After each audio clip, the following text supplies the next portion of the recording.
Hello. Hello, everyone. How are you? I'm going to give a few seconds or a few minutes to let people come in. Let's see.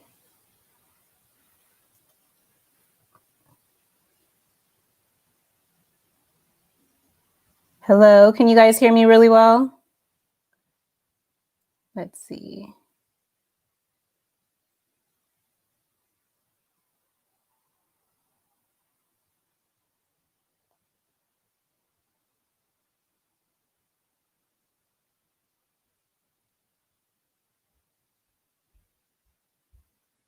Okay, perfect.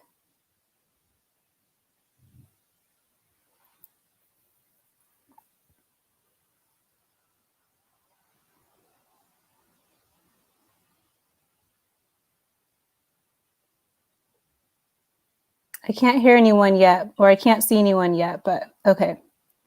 Let me see. Hello. Okay, perfect. There we go. Okay, now I think I got it all set up and I am ready to go. Okay, so first let me just go ahead and introduce myself. So I am Camille. My name is Camille. I am the founder of Camille Renee BCBA, and I have a autism parent coaching business. So this is what I do. Just to give a little bit of background about myself and how I got to this point, I have been in the field of ABA for nearly a decade now. I've worked with kids from all different ages, youngest being about 2 years old, oldest being 18 years old. And I recently embarked on this journey to, start my own business and focus more on teaching parents the strategies and teaching parents exactly, what I've learned to do for a very long time. So, so my biggest motivation for, starting this business and getting started and just focusing just with the parents is because I've kind of, in my experience working in the field of ABA, I've always questioned, or I always wondered, well, what happens when we leave? So what happens, when the parents are there, with their kids and, the therapists aren't there or the BCBA isn't there? What is going on then? And do they have the tools? Do the parents have the tools to just kind of navigate their everyday world? Because 80% of the time the kids are with their parents, whereas, only about 20% of the time they're with the therapist. So even though there's really good work that does happen in ABA, I think I just want to close that gap in between, having that middleman coming in and teaching the parents or, teaching the kids what to do. Instead, I wanted to really just focus on the parents. So that's why I'm here. So I'm just going to go ahead and get started. I'm going to first start out just by talking about just the foundational stuff before we get into the strategies, because the foundational stuff is the most important. So if we're talking about, I always like to look at it as you have your parenting system and you have your parenting style. So your parenting system is made up of all of these rules that you're creating. So maybe you might not be aware of the rules that you have in place for you and your family, but sometimes you are aware of the rules that you have. They're just sometimes there's unspoken rules, sometimes there's just rules that you're very conscious of, and that's part of your system.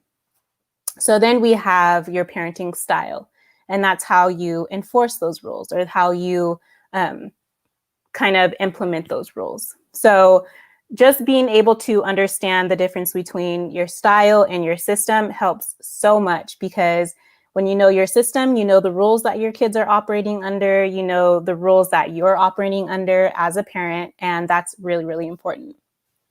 So when we're talking about your system, you want to make sure that the strategies that you have in place are effective for the system that you have in place. So then how you're enforcing them, the rules, and how your style of, just implementing the rules, it's a lot easier to do. And you don't have to really stress about it. So if we're talking about really good strategies that you want to use to help build your system, you want to first make sure that your foundation is really strong. And the way that you do that is making sure that your rules are really solid and your strategies are basically, help form your rules. So one of the very first strategies that I like to present to all my parents is be the parent that you want to be. So whoever that is, I know it's a lot of pressure, being a parent in this world at all, as it is. So just being an autism parent, it does make it a lot harder because other people put a lot of expectations on you. So when those expectations are on you, you have a constant, most of the time you'll just have this constant need of, or just thought of, am I doing enough? Or am I doing this the right way? It's hard enough that you already have so many people looking and trying to tell you what to do with your kid. And then you have yourself, in your head telling you the exact same thing. So I would just say, be the parent that you want to be. So regardless of all the noise that's going on around you, people are always going to have their 2 cents. They can keep their 2 cents in their pocket, and just be the parent that you want to be. So when we're, building your system and really looking at who you want to be as a parent, I like to say, look at the rules that you want to enforce. So what rules do you value as a parent? What rules do you value in your culture? What rules do you value in yourself and your family? So just thinking about those. And the biggest thing is just to find a system that is effective. So your rules may be different than other parents' rules, but it doesn't really matter because your rules are for you and your family. So yeah, just having those specific strategies that work. So maybe you might have some rules or some strategies that you do enforce with your family. You can definitely look at what is actually working and what's not working. And the way that you do that is sometimes you kind of just observe. So if you're looking at, maybe you present a certain rule, or maybe you say something, just kind of wait and see what happens after. So at the end, or after you're presenting that, are you getting the result that you want? So for example, if you're telling, your kid you want them to clean up right now. So you tell them that, and you just kind of wait to see what happens. Is that effective, or do you need to, provide more reminders, or do you need to maybe help them clean up? So just looking at that and trying to figure out what is actually effective. So what's working. And then another strategy that I really, really like to use, I think a lot of people forget the power of redirection. So a lot of people may think, or a lot of outsiders looking in may look at the situation as, oh, you're just letting them get away with, whatever it is that they're wanting, or whatever there is that they're trying to get away with. But really just redirecting them to focus on something else kind of, just diffuses the whole situation, which is helpful and effective. Because at the end of the day, you just want, if your goal is to get their attention on something else, using that redirection. So the way that you would do that is just, I would say, just kind of being conscious of the things that they really like, or other things that they're very interested in. So if they're very interested in one particular thing, but they just can't have that particular thing at that moment for whatever reason, you can offer different things that are available. So redirecting their attention to something that is going to grab their attention. Redirection is definitely a really good strategy to use. Don't underestimate it. Use it as much as you need to. It's such a good strategy.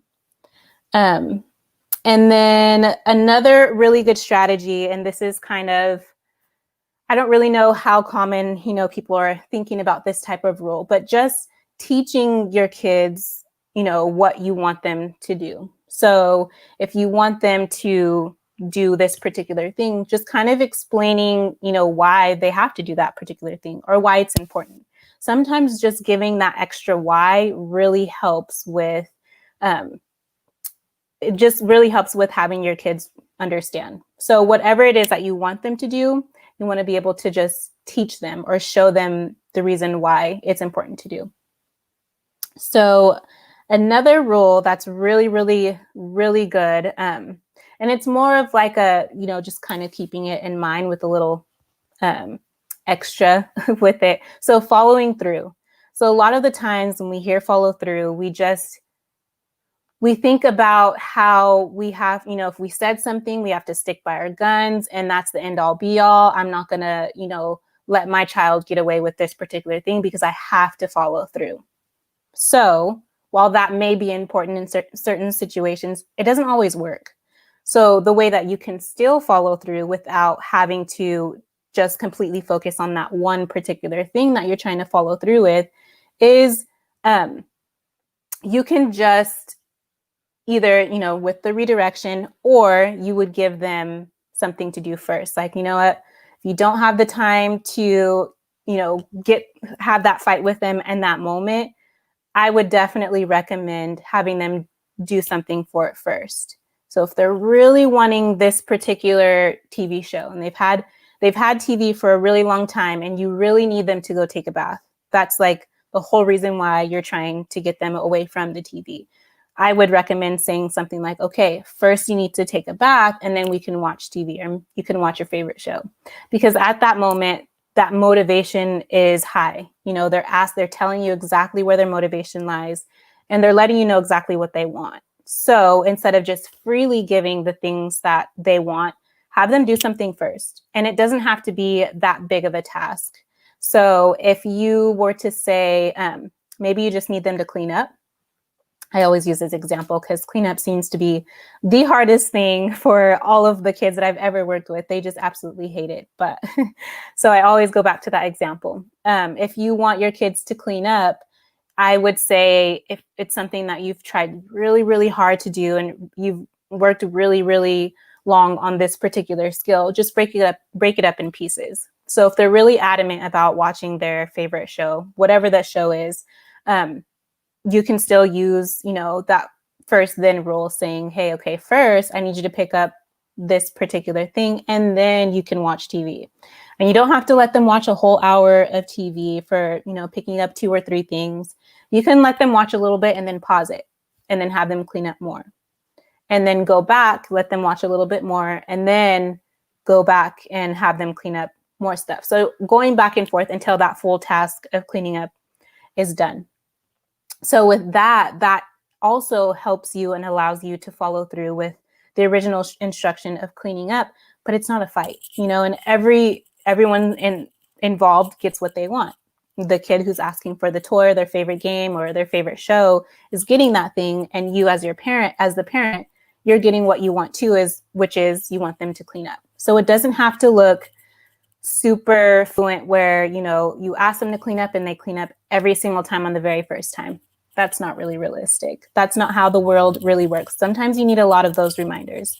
And especially with kids with autism, they definitely need that extra, they need a little bit more time. Maybe they need some help. Maybe they need it broken up into smaller pieces. So it's not that they're not capable of doing it. We just have to find out the system that's going to work and going to be the most effective. So those are like my biggest main strategies that I really, really, really like to use. Let me go ahead and look through the comments to see if there's any questions.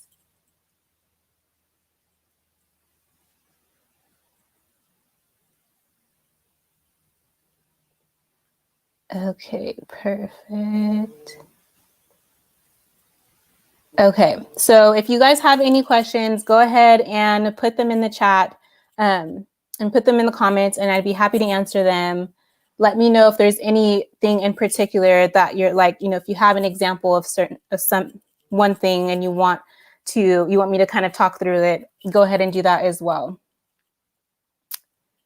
Okay, so I'm going to go ahead and just keep on talking about some strategies until someone, if there's any questions or if you guys have any comments, please feel free to jump in. If you guys have had or used a particular strategy that has worked really well for you and your family, drop it in the comments as well, and I'll go ahead and talk about those.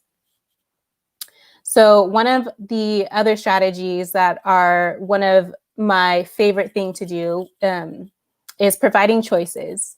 So choices, as parents, sometimes we think, well, we want them to do this particular thing because that's what we want them to do. However, there's probably something else that you want them to do too. So you can always just provide choices with, having them pick which one they want. Do you want to do this thing or do you want to do that thing? And sometimes you can do it where it's two things that, they probably won't want to do, or sometimes you can have something that they're more willing to do and another thing that they're not willing to do. But, more than likely they'll choose that particular thing that is less difficult to do or a lot easier to do. So those are definitely providing choices and using that follow through rule, or that first then rule, is going to be very, very, very useful and very helpful. And it just makes things flow a lot easier, because then you're stopping and you're thinking and you're having to really think about the outcome, that's going to happen. So that's definitely really, really good rule to follow, following through. Providing choices, definitely. Okay, so someone asked, how do we address aggressive behaviors? Now, this is a really good question. So the one thing that we always want to look at is the reason why they're engaging in that aggression. So typically there's 4 reasons why our kids engage in aggression. So either they want something, and the way that you can figure out if that's the reason. So if they're asking for a particular thing and you say no, and then they aggress, that's probably a sign that, oh, they want that particular thing. So instead of, when they're aggressing, they're communicating, I want that thing, and that's all I want at that moment. So what I would do is teach them how to get that thing effectively. So the function, so if you're asking them, or you're teaching them how to get that thing by pointing to it, or for asking for it, or maybe even want them to just wait for a little bit, those things are going to get them the exact same thing that the aggression does. So you want to teach them something that is going to get them the same outcome. And that's for if, they're wanting something. So for a different example, if they don't want something, or they want to get out of something, or they're presented with something that they do not want to do, you want to teach them how to get out of that thing to replace that aggression. So if they are aggressing, that's kind of their successful way of communicating. Either they want something, they don't want something, they want you to pay attention to them, for whatever the reason is. So you want to find something that's going to replace that particular behavior. So if you're thinking about, a lot of people may say, a lot of people who are on the outside looking in on your situation, they might say, oh, they just want attention. So typically, more often than not, attention is not always the reason why they're doing it. It could be sometimes, but not always. Usually they're wanting something that they can't have, or they don't have access to in that moment that they want, or they want to get out of something they don't really want to do. They want to be out of that situation. That's, more likely when they're going to aggress. Or if it is for attention, you want to teach them exactly how to get your attention. So maybe what you might do is teach them to tap you on the shoulder. If they don't have any verbal words, teach them to pull on your shirt, or tug on your sleeve, or something that is going to get them to learn, oh, this is how I get mom's attention, dad's attention, and then when they do aggress, you're not going to give that attention then. Instead, a lot of people say just ignore the behavior. So yes, you do want to ignore the behavior, but you don't want to ignore the child. So if they're aggressing toward you because they want your attention, instead of just, turning around and not paying attention to them, instead you would just say, oh, tap my shoulder, or take their hand if you have to, and have them point to your shoulder, or tap your shoulder, and then turn and look at them and give them that attention.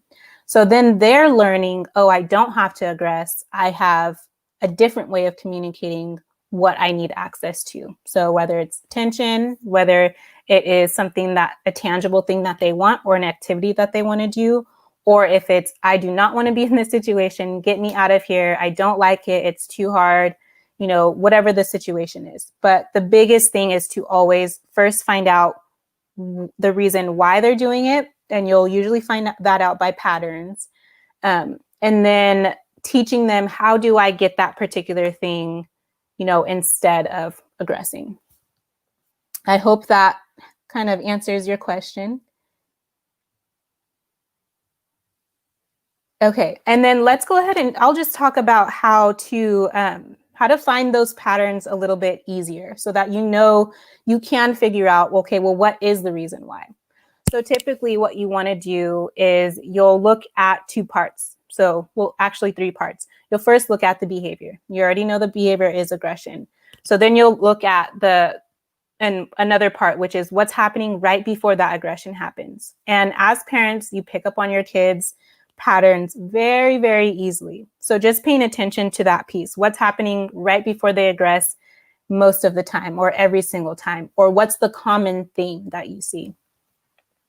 And then another thing, that the second part that you'll look at, or the third part that you'll look at is what happens right after the behavior, you know, happens. So right after they aggress, are they getting access to that thing that they want? Are they getting the attention that they want from parents? You know, are they giving hugs or cuddles, or sometimes even, you know, are the parents talking, or are you engaging with your child? And looking at that. So typically, when you're finding those patterns of what's happening right after the behavior, if you're seeing that the aggression is only happening toward you in particular, then kind of look at what you're doing right after. So right after, are you saying, you know, don't hit, that's not okay? Right after, are you like, okay, here, just have it, just stop hitting me? Or right after, are you just giving the toy that they want so they can stop the hitting? So, and, you know, there's nothing wrong with that. The only thing is you just want to find the pattern. So you know exactly what to look for, and you know exactly what to predict, and you know exactly how to handle it after that. So looking at your own patterns of behavior to see what types of things can you pick and point out that are super common, that are happening most of the time, because typically that's, you know, usually what's going on. Okay, let's see. I'm going to wait a little bit longer to let some people answer or ask some questions.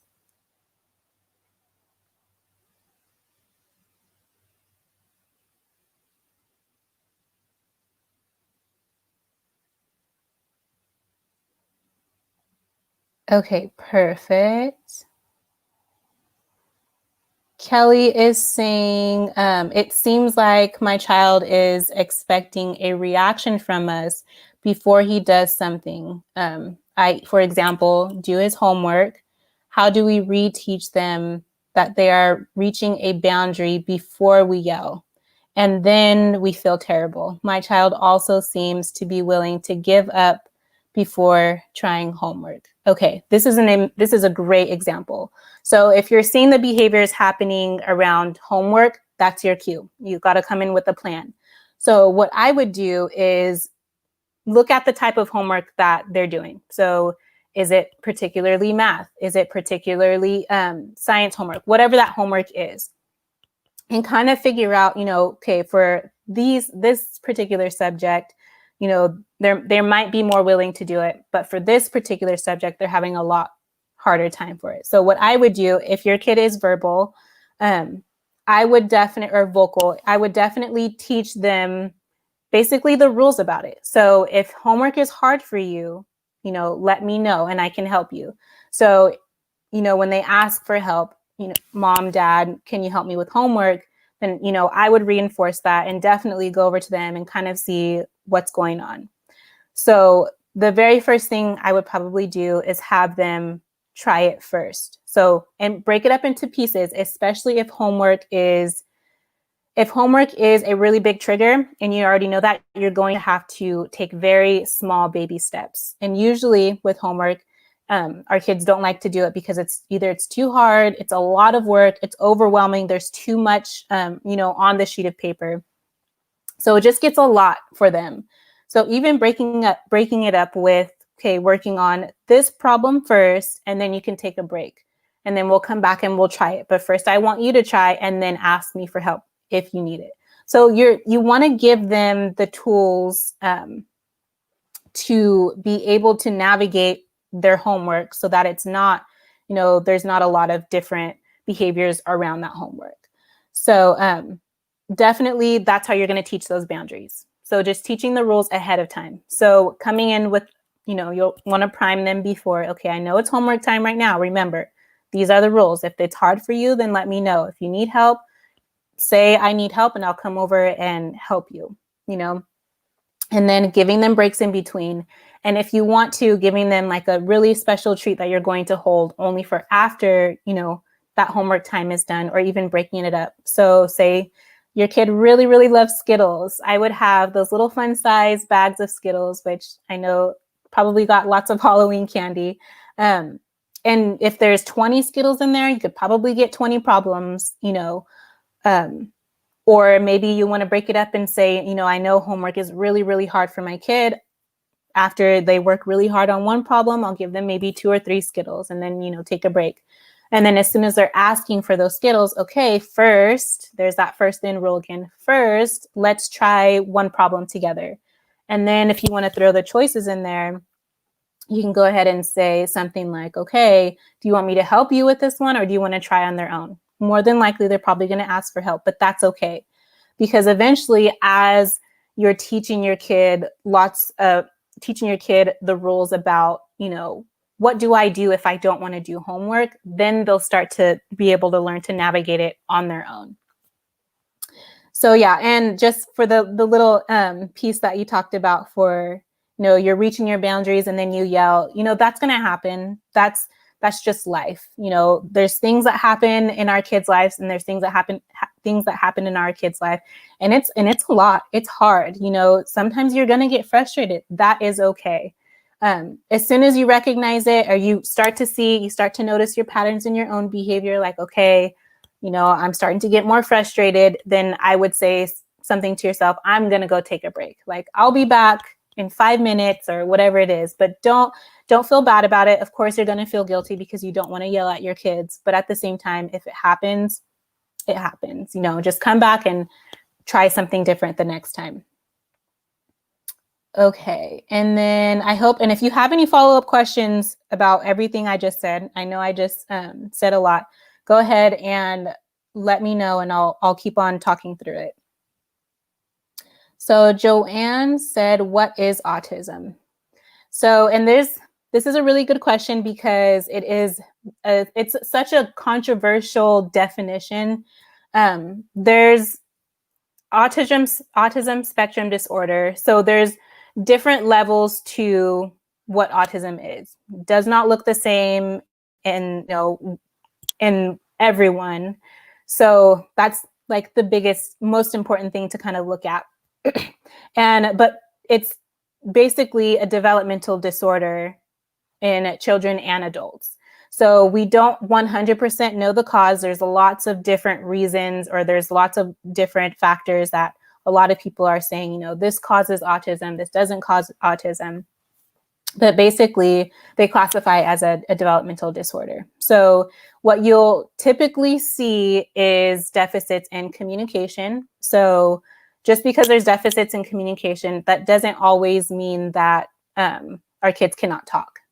So communication can look like, just like we talked about the homework example, not being able to communicate, this is hard for me, not being able to communicate, I'm overwhelmed, not being able to communicate that they don't want to do something. So communication can look like that. There's social skills kind of go with that communication because there's someone involved. So you'll see deficits in social skills. You'll see typically, when they're younger, what you'll see the most is they'll be okay with just playing by themselves. They're not really seeking out their peers, and not really want to be around their peers as much. Doesn't mean that they don't want to. Sometimes our kids, they're just tiny little humans, and they're just trying to navigate the world. So, with having autism, there's something else that kind of, especially when they're younger, it kind of, you'll hear a lot of times that, they're in their own world. And it could be that there's so many things going on with their body, with all of the different sensory needs and things like that, that they're not even able to be aware of what's around them in their environment. So that's one characteristic. Another characteristic is you'll see repetitive behaviors. So you might, if depending on their age and if they're vocal, you might hear repetitive, words or sayings over and over. You might see repetitive playing with the same toy all the time. You might see them wanting to watch the same show or the same part of the show a lot of the times. You might even see some flapping of the hands. You might see some twirling or some rocking. And there has not, in my years of working in the field of autism, I have never seen two kids who are exactly alike. So, and I think that's why it's so hard to provide the diagnosis, especially for a lot of the kids who have, or even adults who have a lot of skills, because they're able to kind of mask it, or they recognize that there's something going on they're not really aware of, and they've just learned to, in order to navigate my world, I have to pretend like it's not there, or I have to do these particular things so that other people don't see what I'm feeling on the inside. So that's what autism is. There's just, I could talk about autism for a very long time and break it down into lots of different pieces, but overall, there's a lot that comes with it. It's never just autism is this one particular thing and it looks the same and I can identify it in everyone. So there's a lot of the times you'll see a lot of parents, or even you'll see a lot of adults, getting their diagnosis later in life, because they weren't aware that they were autistic themselves. So there's a lot of information out there. There's a lot of different reasons, or different reasons why people think they get autism, but there's just so much controversial. I just look at, what areas do they need to grow in order to navigate their own world. Okay, Juliet says, hi, autism has a lot of speech, occupational, and behavior for kids, teens, and adults. Yes, so there's definitely lots of resources to help out with, meeting those deficits or learning in those areas where the deficits lie. So if they're having lots of communication deficits where maybe more particularly their mouth doesn't move the way that they need it to move. So that's where speech comes in. And there's a lot of different ways to teach speech or how to say particular things, but speech therapists, that's their area of expertise. So if your kid has a particular delay in the way that their mouth moves, speech is definitely the answer. And they have a lot of really, really, really good insight that myself as a behavior analyst doesn't have that much of. They go into, the deeper areas of speech. Yes, and occupational therapy. So that's for when your kid has some deficits in motor skills. So it could be fine motor, it could be gross motor, which would be the big limbs, the arms, the legs. And they are experts in how to help your kids move their bodies the way that they need them to move so that they're able to navigate their world. Missy K says, slamming doors until they break, melting to the floor whenever they have work to do. This is just with the girl, the easy child. Boy is a whole other TED talk, both teens with autism, with severe autism and cognitive delays, ADHD. Yeah, so, and there could be a lot of reasons why, the slamming of the door is happening. So, just like I said earlier, if we're looking at the patterns, are you noticing that, they're breaking or they're slamming the door because they like the sound of it? If that's the reason, they're doing that, you'll kind of see the patterns of, it doesn't matter if someone's there or not, they're slamming that door because they just like the sound of it or they like to hear it. if they're slamming the door because, parents usually say, don't slam the door, or, don't do this, and they will only slam the door when someone else is around, you can probably predict that maybe they do want attention. Or if they're slamming the door because they're upset, that could be a reason or a way to kind of get their sensory needs out. So if it's really overwhelming, getting upset is a lot for their bodies on the inside, maybe that's their outlet. So there's a lot of different reasons why that might happen. But just again, going back to looking at the patterns, what's happening right before and what's happening right after, and looking at your behaviors and how you involve yourself in that situation. So just kind of taking a step back and looking at those things. Yes, so melting to the floor whenever they have work to do, you can clearly see you've picked out your pattern. They don't want to do the work. So giving them the tool. So using that first then rule, first finding out something, okay, well, if you don't want to do this work, what do you want to do? And as soon as you have that motivation, okay, I need you to first do a little bit, and then you can have a little bit of whatever you're asking for, or you can do this, whatever the work is first, and then you can have all of whatever they're asking for. So that first then rule you can use at any stage in their lives. You can use, that first then rule when they're as young as 18 months, 2 years old, as long as they're understanding what you're saying. Definitely use that first then rule all the way up until, they're teenagers or they're adults. Okay, first, I need you to do this thing first, and then you can have whatever it is that they're telling you, this is where my motivation is. Okay. Pam says hello. She says, my son is vocal, but when he is having a hard time communicating, I get out his PECS thing to help him let me know how he's feeling and why he is frustrated. Yes, perfect. So that's an amazing example, because like you said, my son is vocal, but when they are frustrated, they can't it might be hard for them to communicate, I'm feeling frustrated, or communicate, I want this thing, because how their body is feeling. They might feel so overwhelmed that the words just don't come. So yes, bringing over their PECS, perfect. You're already teaching them a way to communicate when they are frustrated. And as long as you're continuously doing that, they're going to learn, okay, I'm really frustrated. I feel those same type of feelings on the inside. If I can't say them with my words, I know I can use my PECS book. And even, teaching them the rules about it. So I would do something along the lines of, not even when they're frustrated. So maybe in a different time when, everything's pretty calm, you're not really placing any demands on them, and just kind of talking to them about the rules about the PECS book. So I know you can use your words, and whenever you need to use your words, you can use them. But if you're feeling like it's too hard for you to use your words, then make sure you can get your PEC book, or point to your PEC books and I'll get it for you. Or your PEC book will be right here if you need it.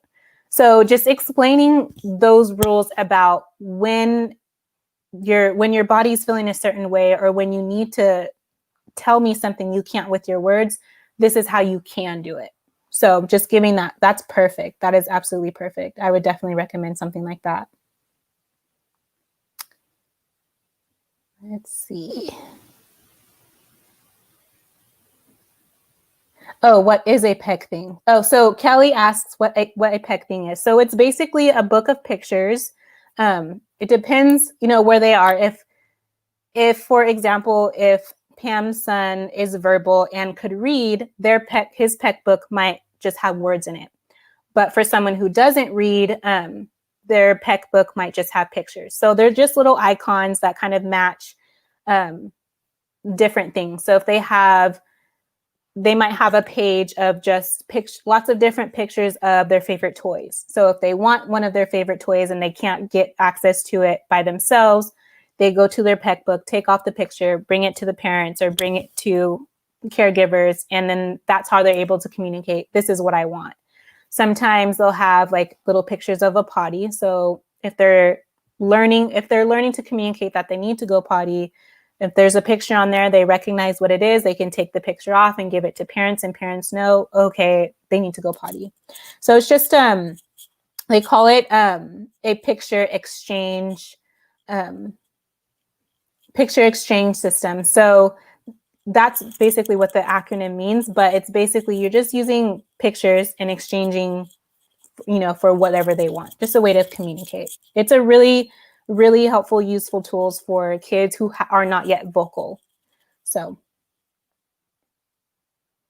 Pam says, I try not to dwell on the reasons why my son has autism. Yeah. And I mean, it's natural to kind of ask those questions to yourself and kind of think about, well, why is this the particular, why does my son in particular have autism? Yeah, of course, you're going to have those thoughts. And I think that's okay. I don't think you should ever beat yourself up about it, just having those thoughts. It's okay. You're human. Humans ask questions. So yeah. It is safer to come across as subliminal manners than direct or forceful. Thanks for the tips. Yeah. Yeah. Let me see. If you can, Kelly, clarify in the comments what you're saying, what you're meaning by coming across as subliminal manners than direct and forceful. Because I think I might know what you're talking about, but I don't want to misinterpret. Tawanda says, my son doesn't want to do anything but watch YouTube. I'm trying to engage him to do work, but he isn't interested. And then he starts yelling and screaming. Okay. So this is very, very common. You clearly already have the motivation. The motivation is YouTube. So that is a very, very strong motivator. It's such a strong motivator that it's hard to get him to do the things that he needs to do. So what I would first start out with doing is just practicing having him give it up to you. So, and you don't have to do it all day, every day. I would say if you want to practice working on it, just kind of setting maybe 30 minutes out of your day and setting a 5-minute timer, or you don't even have to set a 5-minute timer. If it's a video that's only about 2 or 3 minutes, after that video is done, I would have him pause it and say, okay, it's my turn, and have him give it to you. And only hold it for a couple of minutes or a couple of seconds and then give it back, so that he kind of learns, okay, well, if I give it up, then I still get access to it back. And little by little kind of building up to, okay, first I need you to, or first it's my turn, give me the iPad or whatever he's watching YouTube on. And then as he's waiting in that time, you can kind of give little tasks. Okay, first here, go put this on the counter. And then you can have your iPad. Goes to put it on the counter, comes back, gives the iPad back. Perfect, great. That's awesome. And you did it without yelling or screaming. I love that. And little by little, you can kind of just open up that gap further and further, and having do a little bit harder, a little bit difficult tasks. So if it is your very first time trying it, you're going to have to start out really, really, really slow and just set him up for success. So that's kind of, if you want more information on it, please leave more questions and comments in the chat, and I'll definitely keep talking about it. But that first then rule can definitely help with that, even if you're starting out with a very short delay. So the first instruction might be, okay, first, he's asking for YouTube. First, give me the iPad, and then you can watch YouTube. So then just giving it up. Oh, great. Good job. You gave it up to me. Here, now you can watch YouTube. And then practicing kind of opening that gap a little bit more. And sometimes you can go back and forth so that, he can't predict how long he's going to go without that iPad. So then it's a lot, he's more likely to get those other things done, because sometimes he'll get it back really fast. Sometimes it might be maybe 5 or 10 minutes. Sometimes I get it back in 2 seconds. So just go ahead and practice that and see how that works. Juliet says, my 20 years severe nonverbal autistic son chewed his clothes and shoes never stopped. My son had his anxiety and hyperactive medication. If needs another anxiety medication, Dr. Neurologist said my son had more anxiety.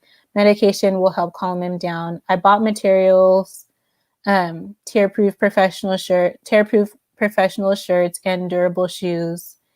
He had his EEG test to hospital next December 2020. I need closed captioned. I am deaf mom. Oh, okay. I don't know if we can see. I don't know if the captions are on while we're talking. But let's see. What exactly are you asking with that particular thing? Are you wanting like resources, or do you have any particular questions on, are you asking what should I do in this situation? Let me know in the comments. Okay, Jackie said, my daughter has autism, speech delay, and global delay. Can you talk about global delay, please? I'm actually not familiar what global delay means. If you could clarify a little bit, that would be great.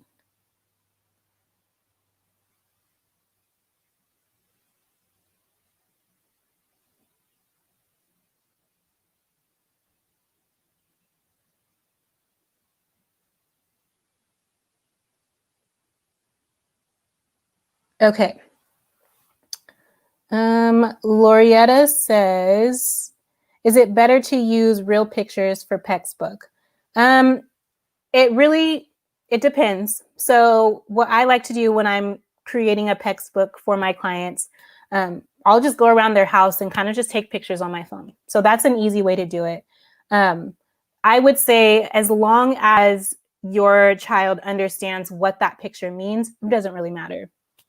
So if you have a picture of a phone, and phone means YouTube, phone means a particular game on your phone, then as long as they're able to communicate, I want the phone, and you know that they want the phone, that's fine. That's totally fine. So yeah, I usually just take my phone, go around the house. The things that I need to put on the PEC book that is important for my kid to be able to communicate, that's what I do. So yeah, doesn't really matter. As long as they understand what that picture means, as long as you understand what that picture means, it's okay. Tawanda says, I downloaded my PEC card from Ash Baroka. I don't know if I'm spelling last name right. Yeah, so there's definitely lots of resources on Google to download pictures.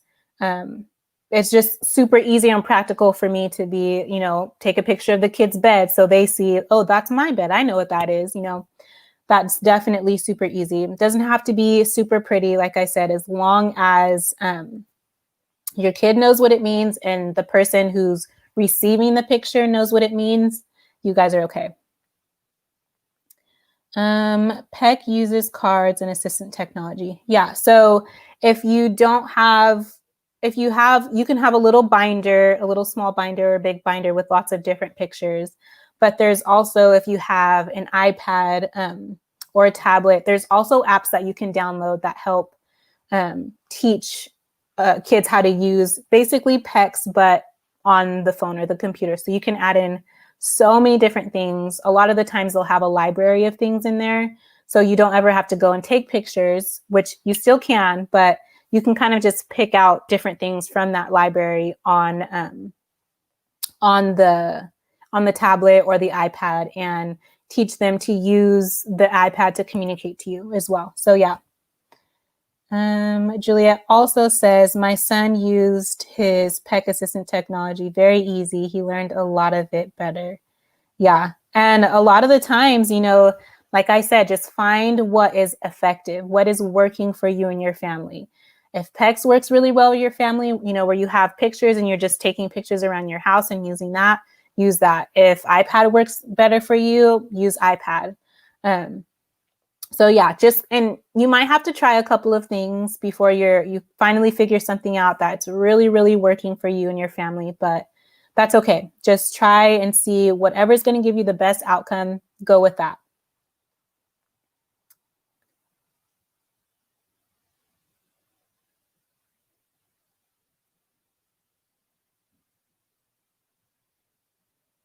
Okay, so I got a little bit more clarification for what global delay is. And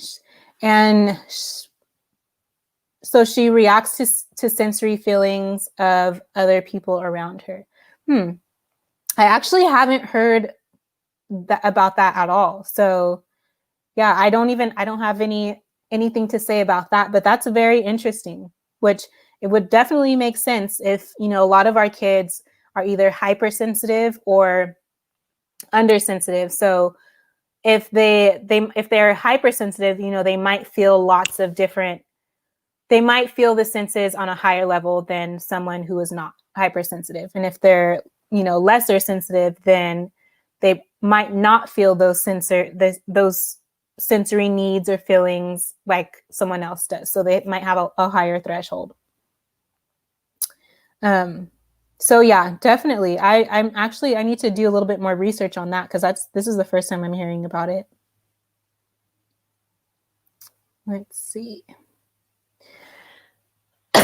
Okay.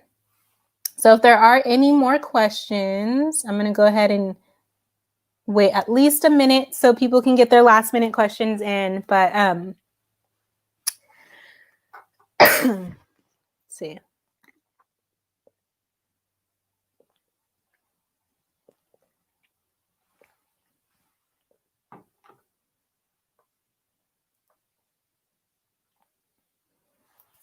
Okay, so I don't see any more questions coming in, but overall, I just wanted to let you guys know, thank you so much for tuning in to this live. I know I was throwing a lot of information out at you guys all at one time. And I know sometimes it's hard to, kind of take all that information in. But if you guys have any other questions, if you want to reach out to me, you can go ahead and follow my Facebook page, Camille Renee BCBA, or follow my Instagram page at Camille Renee BCBA. I have a link in my bio for an Autism Parent Strategy Kit. So these different strategies that I have, I give you, it's a 5-day video series. It's free. All you have to do is, click on the link, put your name and your email, and you get the videos right to your email. So every day you'll get a new strategy for 5 days. And I give you guys little tasks to do to practice those things. They're really simple and easy strategies. You don't have to put a lot more effort or work into, what you're already doing. And each of those strategies kind of mold together and form together to form your own little toolkit that you can take everywhere you go. So definitely, if you want more information about that, you can get it on my Instagram page. You can get it on my Facebook page. You can message me. That's totally fine. And I'll share the link directly to you. I think another question popped up. Let me see.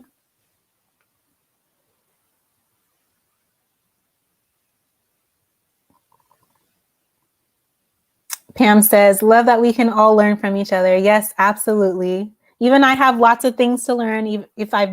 Just because I've been in the field for, nearly a decade, I am still learning every single day. So I definitely agree with that. Kelly says, instead of expecting them to do a number of items with mandated deadlines, give them one item with an open-ended baseline or deadline instead of do this certain way, another shorter way. So yeah, and breaking it down that way really helps so that the task doesn't seem so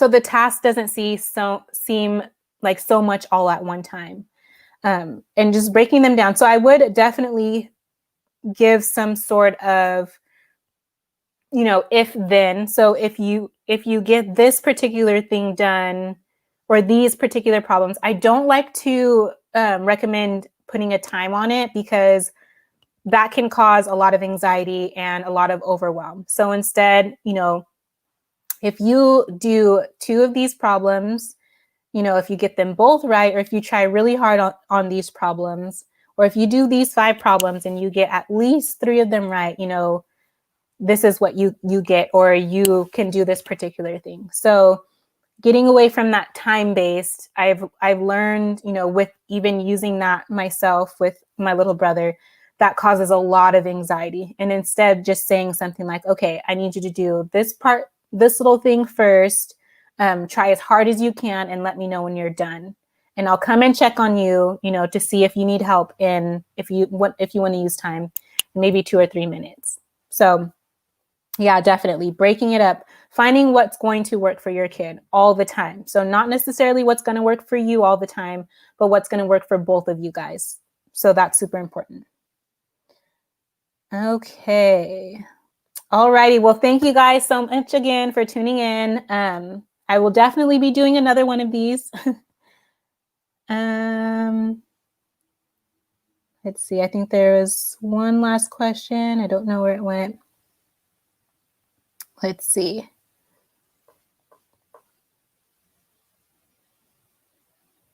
Okay, so since I don't have enough time to answer any of the last questions, please go ahead and send your questions to my inbox.